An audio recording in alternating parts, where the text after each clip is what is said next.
Written by Andrew Scolari.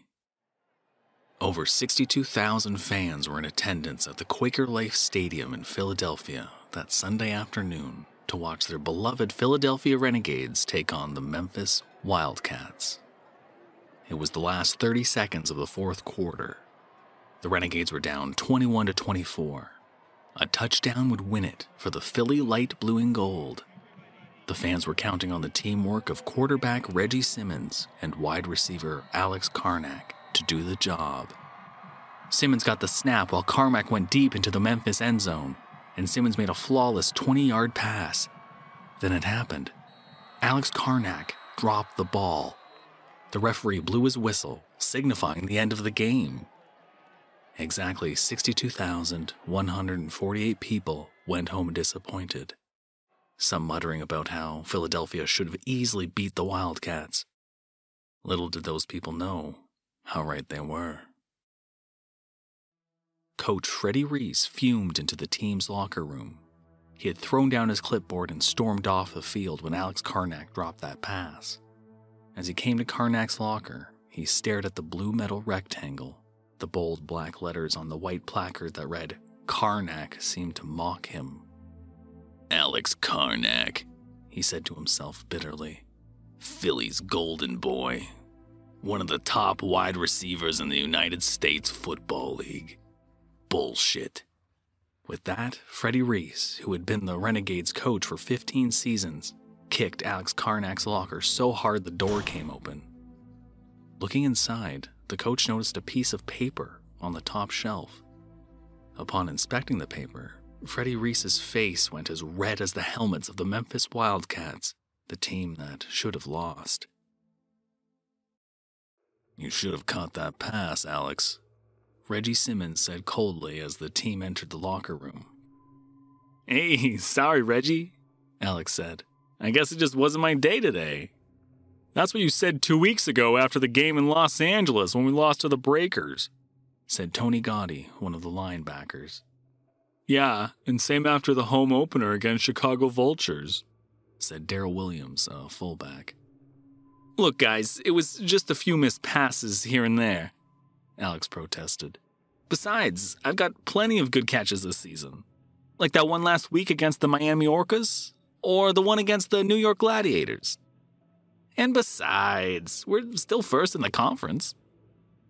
The other players had to agree, but Simmons remained skeptical. "Don't mess up the upcoming game against the Baltimore Pilots, okay?" he said.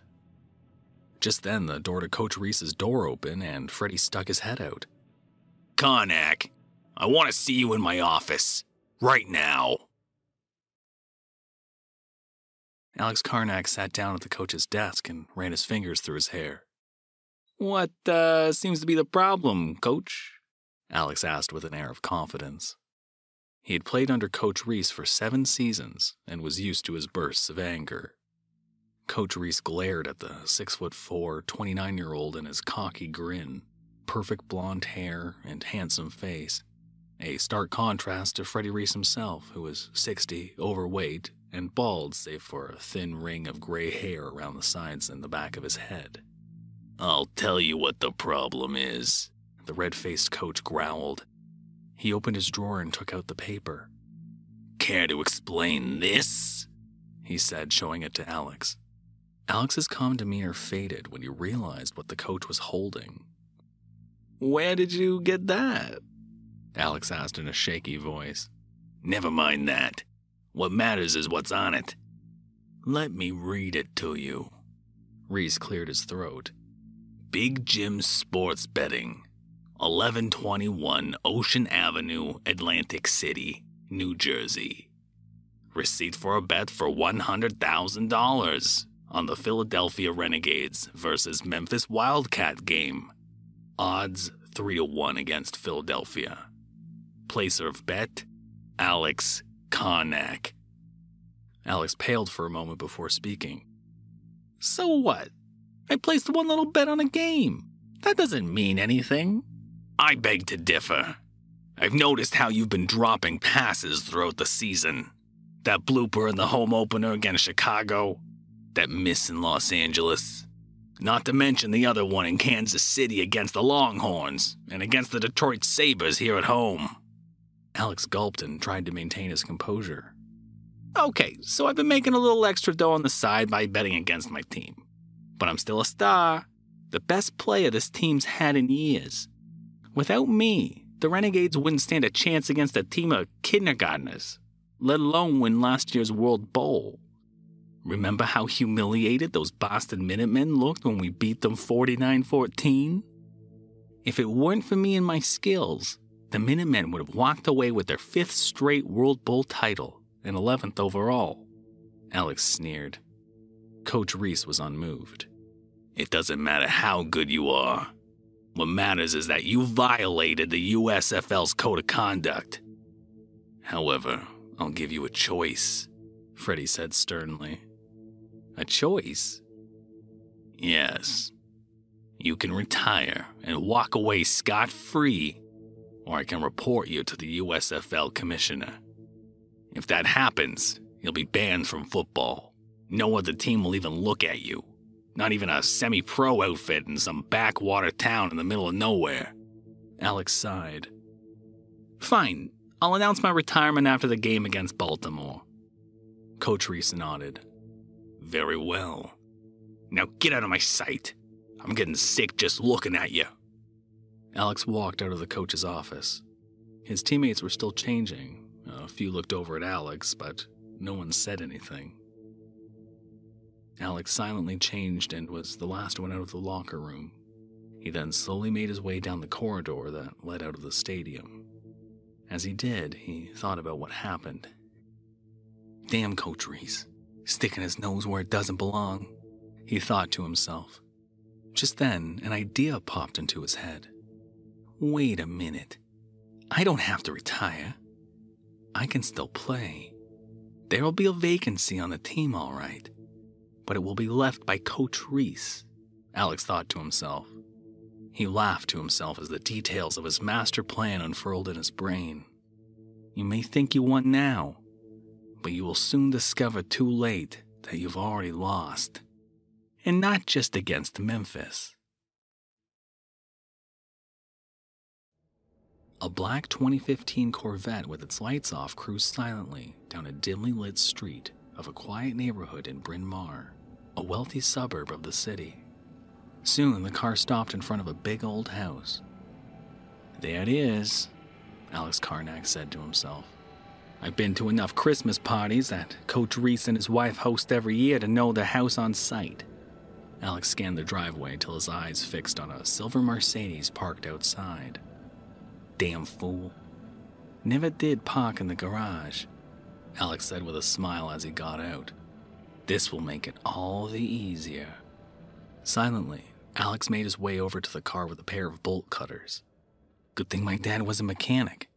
And he took the bolt cutters and made for the brake line. The following morning, Freddie Reese was getting ready to leave for the stadium. Gotta get going, Marla, he said. Gotta get the team practiced up for the Baltimore game. Freddie, I'm worried, Marla said. Worried? Why? Well, you told me what you said to that Karnak boy, and I'm afraid he might, try something. Freddie reached over and gently brushed Marla's ginger hair. Don't worry about me, dear. Alex wouldn't dare with all the hot water he's in. Even if he did try something, don't forget, for 35 years, you've been married to the All-City High School boxing champion of 1997 and 1978, as well as the Heisman Trophy winner of 1982. Freddie then flexed his arm. Under all this fat, there's still plenty of solid muscle, he said with a chuckle. Well, just be careful, dear. Of course I will, Marla, Freddie said and kissed his wife goodbye, not knowing it would be the last time he'd see her.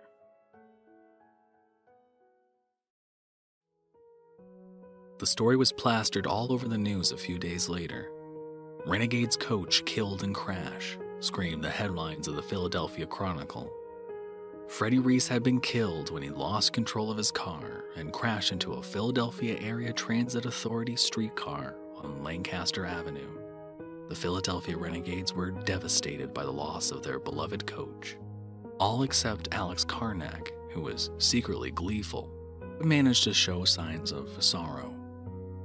As a result, the Baltimore game was postponed. After the funeral, Alex Karnak was confronted by Reggie Simmons. "It's mighty strange that Coach Reese should suddenly be killed," he said. "So what? The guy died in an auto accident. Lots of people die in auto accidents every year. What makes Reese's accident so different, other than crashing into that streetcar?" Reggie paused. "It just so happens that the day before he died, the team and I heard Freddie and you talking in his office." Alex nearly gulped. "Did you or anybody else hear anything?" "Not really," Reggie admitted. "But Coach sounded pretty angry." "Coach Reese was always the angry type," Alex said dismissively. "Decided to rip me a new one on that dropped pass against the Wildcats, that's all. It ain't like he ever yelled at you or any of the other guys before." Reggie Simmons paused again. "I just can't help but wonder," Reggie began. "What? You think I killed him?" Alex asked, his face starting to turn red. Reggie was about to reply when Alex cut him off. "Well, stop wondering. It was an accident, plain and simple. Even if there was a chance it was murder, neither you, the police, nor anybody can prove I had anything to do with it." "Maybe so, but I still have my suspicions." "You've been hit too many times, Reggie. All those tackles and sacks have finally knocked something loose in that head of yours." And with that, Alex made his way back to his car. Alex was right about Simmons or the police not being able to prove anything. While he did make his way out of the locker room, he didn't completely leave the stadium. Instead, he waited behind a corner and waited for Reggie Simmons to leave. When he was gone, he went back to the locker room. It was deserted by then. Alex then went to Coach Reese's office and found the receipt in one of the desk drawers and pocketed it.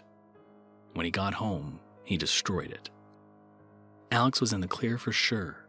At least he was from mortal justice. The Renegades went on to beat the Baltimore Pilots, as well as the Cincinnati Cougars, the Indianapolis Mustangs, the New Orleans Kings, the Pittsburgh Hammers, and other teams. Pretty soon, the Philadelphia Renegades were slated to play the Dallas Outlaws for the United Conference Championship game. The winner of the game would face the Federal Conference champion, the Buffalo Comets, in the World Bowl. The night before the conference game, Alex pondered what to do if the Renegades won the conference. A lot of money would be riding on the World Bowl. Lots of people will be placing large bets. Some will even stand to clean up big. Boy, I'd like to get a piece of that action. Alex paused, then an idea came to him. The Renegades will win the conference tomorrow. That Jerry Hillman guy who replaced Reese is a smart cookie. Before the big game, I place a large bet against the team, throw the World Bowl, collect big, then do what Coach Reese wanted me to. Retire. Alex Karnak's smile widened. Yeah, I'll retire. Move out to Hawaii, away from the snow and grime of Philadelphia. Buy a big clean house on the beach, marry some beautiful woman, and live happily ever after. Yeah, that's it. Happily ever after. That night, Alex Karnak went to sleep dreaming of white sandy beaches, tall palm trees, and beautiful women in grass skirts. His dreams were interrupted by the phone on the nightstand ringing. Alex picked it up. "Hello?" he said groggily. "Alex, this is Jerry. We need you down at the stadium for a special midnight practice," said the voice. Alex was puzzled. A midnight practice? Why midnight? Can't practice wait till tomorrow? "Sorry, can't wait. Grab your gear and be down here at midnight." And with that, the line went dead. Grumbling Alex Karnak got up, threw on some clothes, grabbed his gear, and drove to Quaker Life Stadium. He had no trouble getting in through the players' entrance, but when he got to the locker room, he saw that it was empty. The guys must already be on the field, Alex said to himself. He was soon geared up and in uniform, making his way toward the field. Hillman must be out of his mind. Making the team come out here at such a late hour just to practice? Alex thought to himself. We're sure to lose the conference tomorrow. I might as well kiss my dreams of a big score and Hawaii goodbye. When Alex got onto the field, he saw that it was empty. What is this? Some type of gag? Alex said to himself. I bet Simmons is up to it. Or maybe Gotti, Williams, or one of the other guys still sore over that game against Memphis. You'd lose that bet, came a voice. Alex froze. He recognized it immediately. The deep, husky voice could belong to no other than Freddie Reese. Alex turned slowly and nearly screamed in fright. There stood Freddie Reese, still bald and fat and wearing the yellow zip-up jacket with the Renegades logo on it that he always wore. Freddie, is that you? Yes, Alex. It's me. It can't be. It's a trick.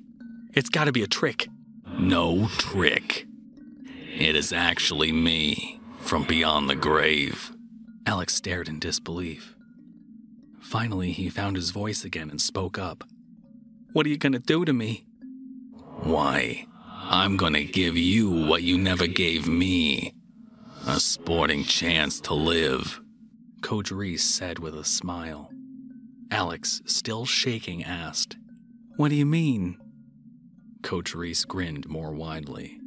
I've assembled a special team.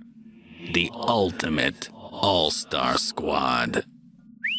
He then whistled, and all of a sudden mist rolled in behind him. When it cleared, Alex gasped in disbelief. There, behind the coach, was a team of long-dead football players in uniforms from different teams, spanning the eras of the USFL. Alex recognized some of them. Danny McBride, of the Brooklyn Bulldogs, 1920 and 1926. Flash Hannigan, of the Toledo Ironmen, 33-37. Rusty Schultz, of the Minnesota Marauders, 62-75. Mighty Mo Fleetwood, of the Washington Americans, 80-94. And Thomas Tank Travers, of the Green Bay Rockets, 2002-2013. Alex looked over at Travers. I remember you. I played against you my rookie year. Yes. I remember you too. You clipped me in the game that ended my career. My life went to shit after that. And right up until the day I died, I swore I'd get even with you.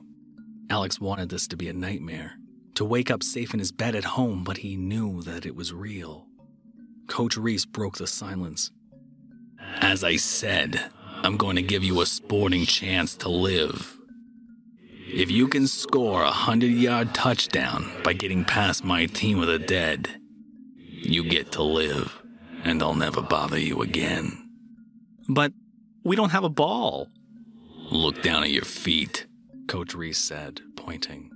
Alex looked down and saw a brand new looking football on the ground and picked it up.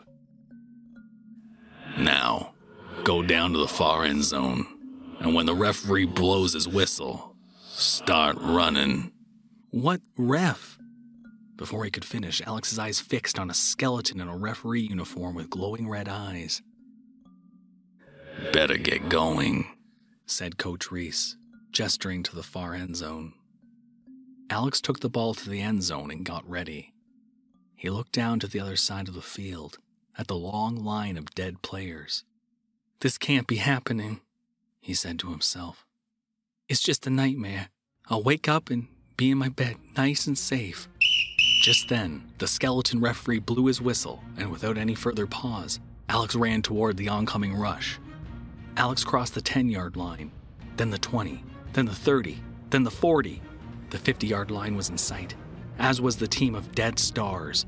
I'm gonna make it, Alex said. Alex suddenly screamed. The dead players' faces had changed. Their flesh was now rotted and falling from the bone. Their once pristine uniforms were now tattered rags. Before Alex could turn, the dead were tackling him to the ground. Alex screamed as the dead players tore into him. The last thing he heard was Tank Travers speaking into his ear. "I said I'd get even with you," as Alex's screams filled the night. The next morning, the ground crew arrived to prepare the field for the United Conference Championship game. As they entered onto the field, the ground crew chief noticed something on the 50-yard line. It was a uniform, light blue jersey with golden yellow numbers, a yellow helmet, and yellow pants.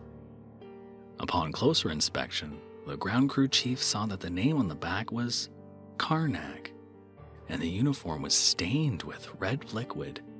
It was then the ground crew chief made a gruesome discovery. Stuffed in the torn and tattered uniform were the broken, twisted, and bloody bones of what had once been Alex Karnak. And beside the remains was a blood-covered football.